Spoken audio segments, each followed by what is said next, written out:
Yeah, you can focus on sort of what are the right conditions for coffee cultivation, right, Hmm. from a climatic perspective. And then we can go and ask, what are the right conditions for sort of human labor, outdoor labor. And we know that when we have really, really warm conditions and moist conditions, it becomes hazardous to work outdoors. This episode is proudly brought to you by Mapper Forward's workshop. It's time to become a coffee consultant. Learn how to diversify your revenue streams and create freedom from your day job while saying goodbye to that alarm clock forever by becoming a consultant within the coffee industry or directly to consumers who have shifted towards home brewing and home roasting. Protect your income from challenging times in the coffee value chain by taking this course today. Go to mapperforward.coffee/workshops or click the link in the show notes for details. Welcome to the Daily Coffee Pro by Mapper Forward, friends. I'm your host, Lee Safar, and this is episode 1 of a brand new series on the Daily Coffee Pro. We are, for the first time on this podcast, having a series about climate change. Well overdue. And we have John Abatzoglou, professor from the University of Merced. Did I say that correctly? Merced. University of California Merced. Yeah. University of California Merced in the United States. John, welcome to the podcast for the first time, and it's an absolute pleasure to have you here. Thank you for having me. Yeah.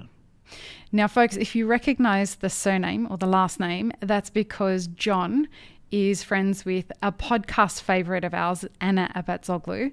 And Anna has been on the podcast before, and Anna said you've got to have John on to talk about climate change because there's a lot that's impacting coffee with regards to climate change. And John, you are going to help us dissect a lot of that. Fingers crossed. So the theme of this series is the impact of climate on coffee. And in this episode, why don't you help us understand what climate change is? Yeah. I mean, we can start with what is climate, right? And I think that's Right. something a lot of people struggle with, right? Because I think most people know what weather is, right? And Yeah. so weather is let's go outside, let's take a temperature, let's get the winds, let's look what the pressure is. And climate is effectively doing that, but doing that over a 30-year period and getting a whole bunch of data. And so when we talk about climate change, that is really sort of a change in the weather, right? But it's also the statistics of weather. And I like to tell my students that there are analogies between climate and weather. So if weather is your mood, climate is your personality, right? Oh, If weather is what you are wearing, climate might be what's in your wardrobe. And then if weather is the cup of coffee you had this morning, what's climate? I'm going to let you answer that I really like what you did there. We'd probably say that it was the coffee roaster. one. Okay. Yeah. And so if if climate changes, Hmm. right, we might expect that some of those other statistics will change, right? The cup of coffee that you have in the morning might change because that roaster, right, has different characteristics, right? Right. And we may be talking a little bit about, a roaster that is getting its coffee beans from a certain location. Hmm. That terroir is now changed because the environment has changed. The temperatures are too warm to have that certain quality. So that's a little bit of like climate versus weather. We've been sort of taking observations of weather for quite a long time, um, Hmm. everywhere globally, but we have a pretty good record, right? Across much of the globe using a whole sort of instrumentation, right? Thermometers. Some people don't trust thermometers. They think that they lie. It turns out that we have other proxies that are essentially recording climate, right? We can look at tree rings. We can look at Right. ice cores. We can even actually sense how the climate is changing by looking at plants. And so in certain areas, we will see, for example, spring, the arrival of spring.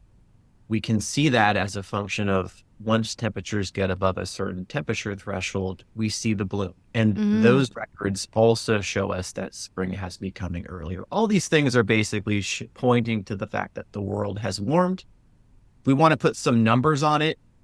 It's about a 1.2 degrees Celsius over the past century. Most of that really since around 1970 or so. And last year was the warmest year by leaps and bounds globally. About Really? about a degree and a half globally warmer than a sort of pre-industrial 1800s or so climate. Wow. And we look at coffee's an agricultural product, obviously. We look at the influence that climate is going to have on agriculture. What's the hypothesis of where that's going to go? Yeah, so most most crops, and realistically, most species, humans included, Mm-hmm. have optimum under which they can exist. And so for coffee, right, there's sort of a number of factors that'll basically determine whether or not coffee is going to be climatically suitable. We're going to ignore here the fact that you need to have proper soils, etc. We're just going to think about the temperature and maybe the moisture components, right? So coffee likes to sort of hang out in the bean belt, right, in the tropics. Yeah. Places where your average annual temperature is somewhere between like 18 and 22 degrees Celsius. Okay. And so you can imagine as the world warms by 1 degree Celsius, 2 degrees Celsius, maybe 3 degrees Celsius as we approach, mid-century, those zones where coffee has traditionally Mm. been grown are going to shift. And that will lead to a loss in the viability of coffee growing in places that are today sort of near the warmer edge of where coffee can be grown. Right. And so when we are looking at those weather changes that we were talking about versus climate changes, as the weather changes, I'm suspecting that the shift in the climate has an intense impact on the entire ecosystem within that environment, the soil, the air, the plant structures, the animals that can survive, the human traffic that walks through there, all of it. Right. I mean, yeah, we you can focus on sort of what are the right conditions for coffee cultivation, right, Mm-hmm. from a climatic perspective. And then we can go and ask, what are the right conditions for sort of human labor, outdoor labor. And we know that when we have really, really warm conditions and moist conditions, it becomes hazardous to work outdoors. And likewise, we can talk about the conditions for other sort of the holistic ecosystem that might accompany coffee as well. And so you may see conditions where um, a warming climate, right, and also decreases in moisture could result in impacts to some of the sort of coexisting tree species that grow with Right. coffee. When the conversation of climate is very interesting in the coffee industry because you have two sort of extremes in the coffee industry when it comes to people's political leanings. People are either very left leaning or very right leaning. Um, and both sides politically tend to have their own understanding of what is going on with the climate. Talk to me about why some people think that climate change is a myth and why, I mean, it's such a contested kind of idea in the first place.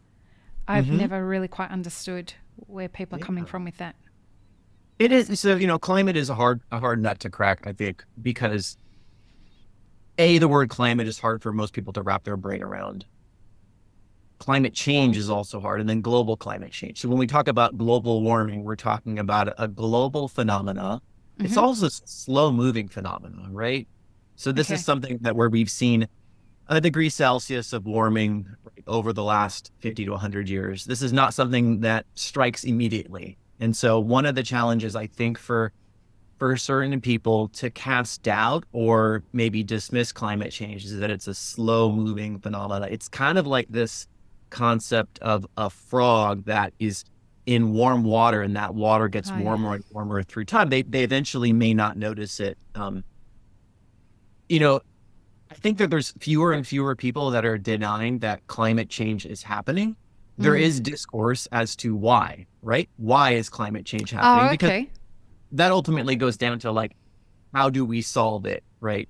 And so the scientific evidence suggests that basically all of the warming that we've seen over the past century is not natural, right? It would not have happened in the absence of human activity. Mm-hmm. And human activity is mainly here coming about through the burning of fossil fuel, carbon that is effectively deep within our Earth.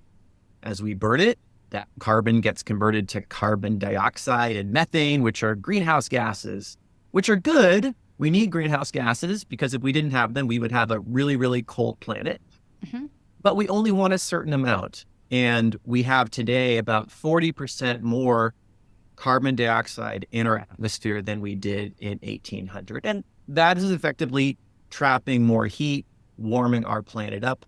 But we can't see CO2, right? Mm. It's an invisible gas. It's minuscule in the atmosphere, but it's quite powerful. But the science suggests that that is what is behind the warming that we've seen. And there's a lot of inertia tied to dismissing climate change being caused by explicitly the burning of fossil fuels, because fossil fuels realistically power a large portion of the global economy, and they're hard to quit. And a lot of Mm. corporations are pretty heavily invested in them. So that has led to a lot of this sort of, this doubt cast on the science of climate change. But that doubt does not exist in the scientific community. It is being perpetuated primarily by well-funded groups that are basically out to cast doubt on things that are, hard for people to wrap their brains around. Tell me, there it seems to be a post COVID, whenever somebody says the scientific evidence is. Yeah. Yeah.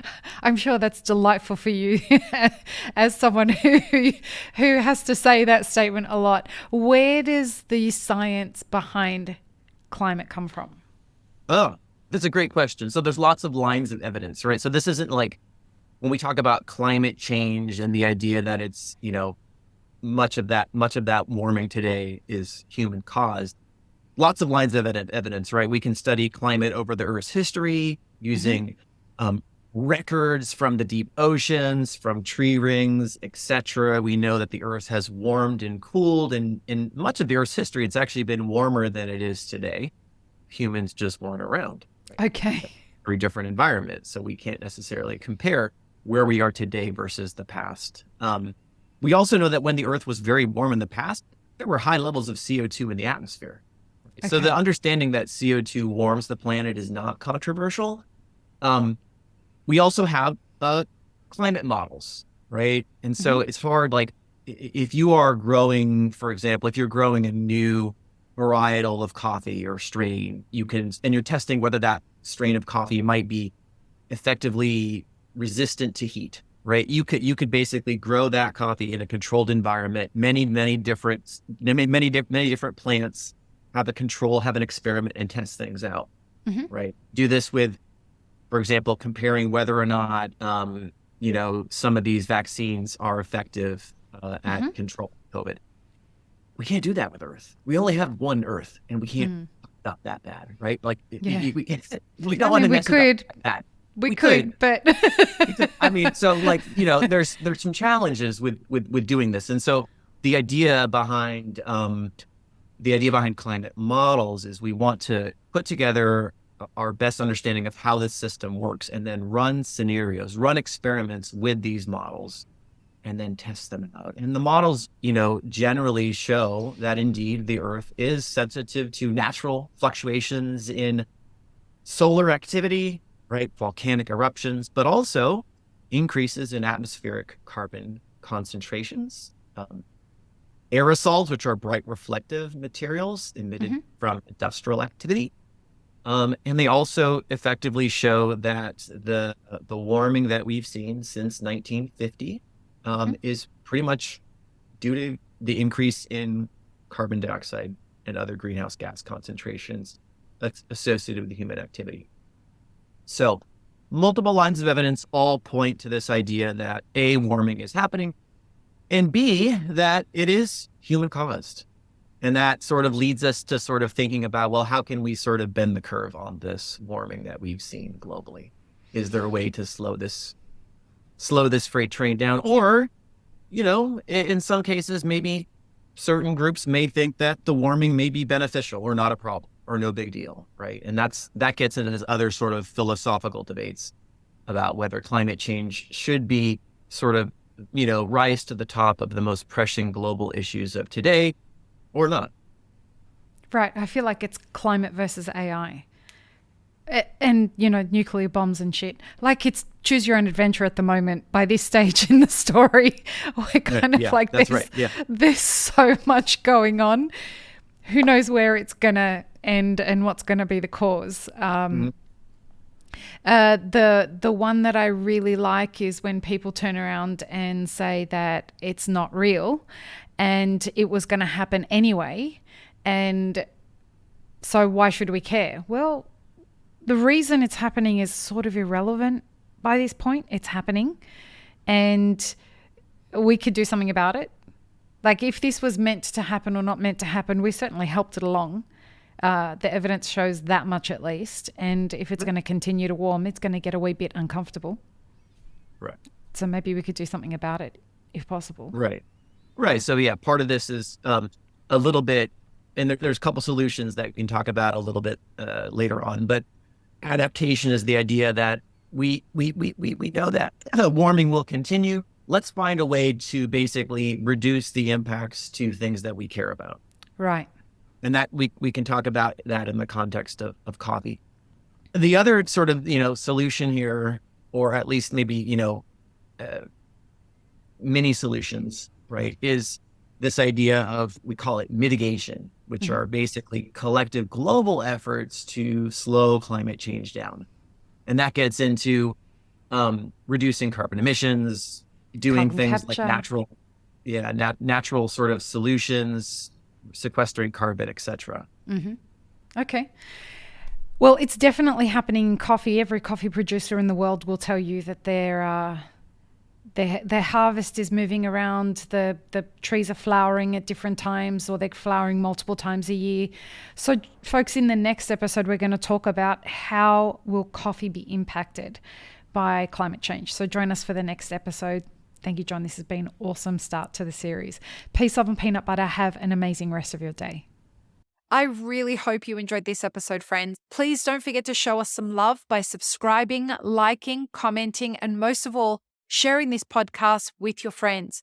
Check the show notes for links, including our sponsors and our Patreon.